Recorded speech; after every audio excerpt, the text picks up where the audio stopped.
I think FedEx kind of missed the point of dropping packages at your house. They missed the mark just a little bit. Okay, on today's episode of King 71, we are going to be reassembling power steering pump. Now, when you go to the parts store, you go to Napa and you ask for a power steering pump for a GM product, it's going to be one of these Saginaw pumps. Here's the nasty old cord. They don't sell you an assembled pump. You have to disassemble your old one, take the housing off, take the reservoir off. You'll give them just the core, and then they'll give you a new one, like this. And when you get it, you'll have to take your West Virginia socket set. This is a left-hand version, but I'm trained to use it in the right hand. Take the pressure valve out of the pump. The reason you got to take it out is because it won't go through the housing to put it together. So you have to take that out. They ship it to you assembled so it doesn't lose all the parts. And the parts inside are the spring and the proportion, not the proportional valve, but the hydraulic seat. Now, it has O-rings that go on these ports right here. These ports that seal against the housing, because you're going to put bolts through on there, your little studs here. The short part goes into the pump, the long part of the stud goes out to the brackets on the engine. You got to remember that, otherwise you won't have room to put it together. So what you do is you take this valve out, make sure there's plenty of lube. There's a little residual power steering fluid in here. Make sure there's lube on the seals. You don't want to cut a seal and make it leak brand new out of the box. Then you can take the housing, line it up so that it actually will go on. Make sure you got it lined up where you want it.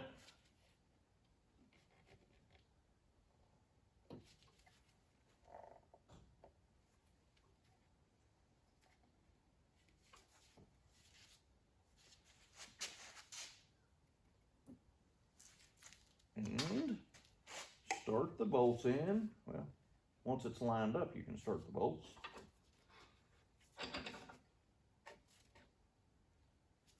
There you go.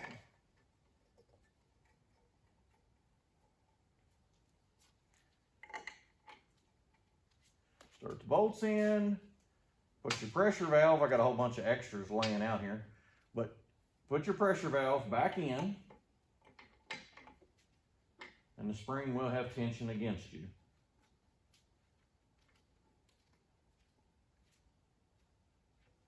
Now, the studs are 11/16.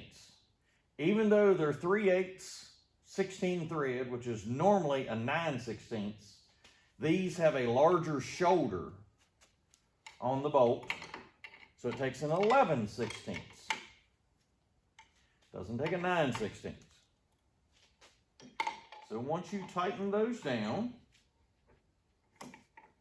get it all the way seated.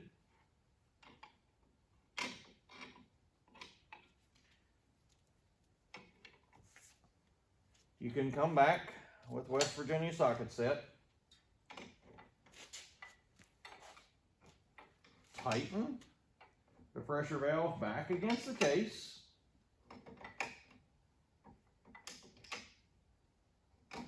And once you do that,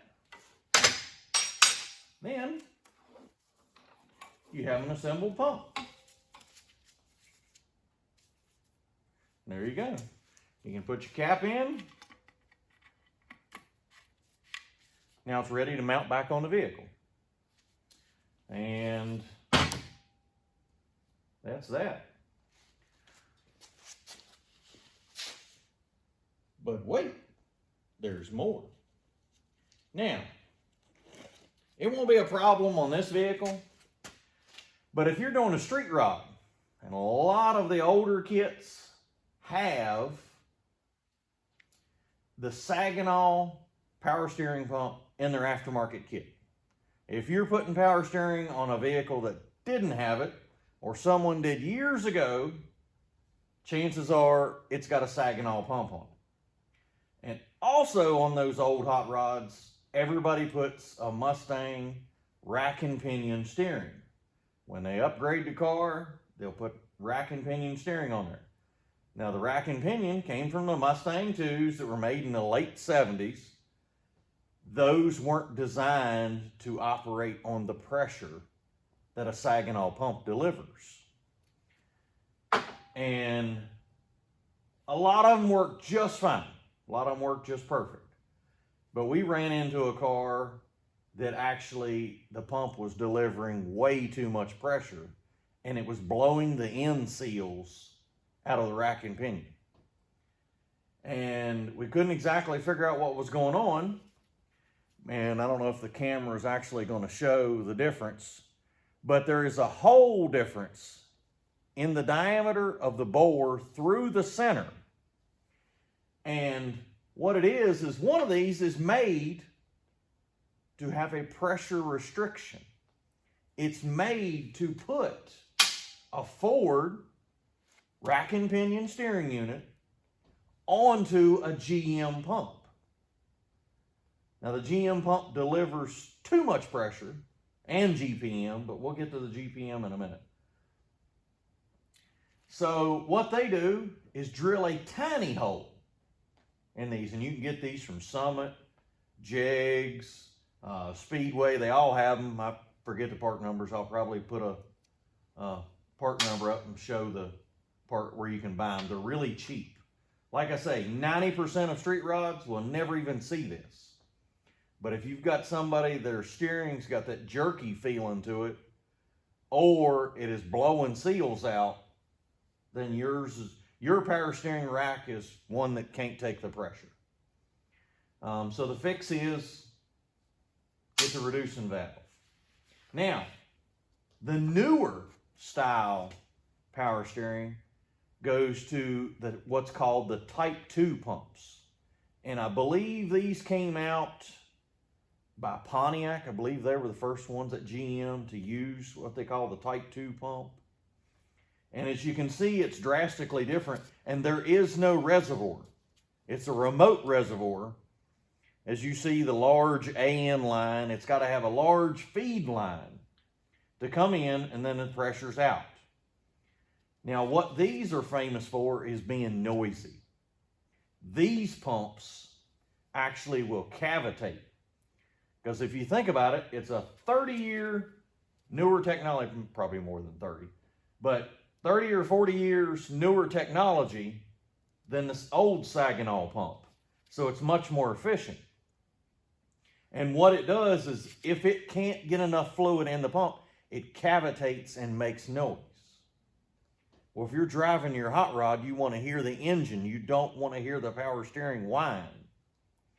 So the fix for these pumps is to fill the reservoir. Power steering reservoir will be mounted somewhere else on the car. Fill it to the top all that you can and put a pressurized cap on it. This cap is not pressurized. It's open to atmosphere. If you overfill this, it can come out of the cap and it can leak. These, if your pump is noisy, fill the reservoir all the way up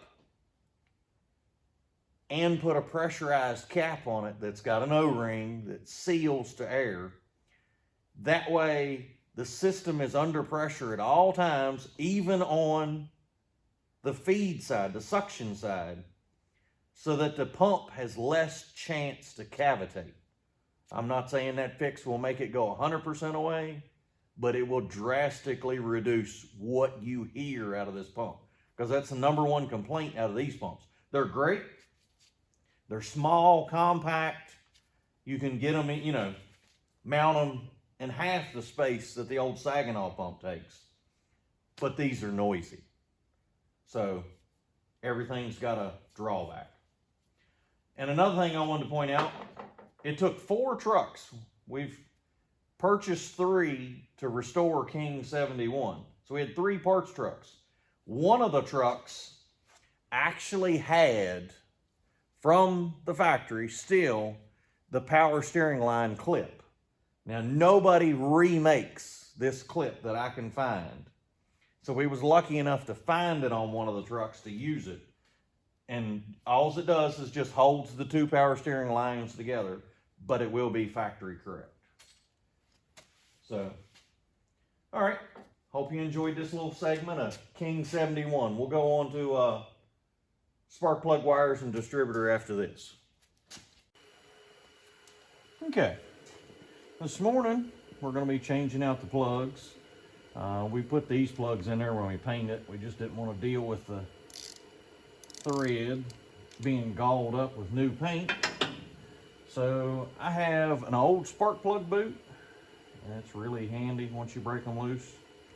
You can just spin it out, take the old plug out, set it aside, take the new one, and always check the gap before you put the new plug in.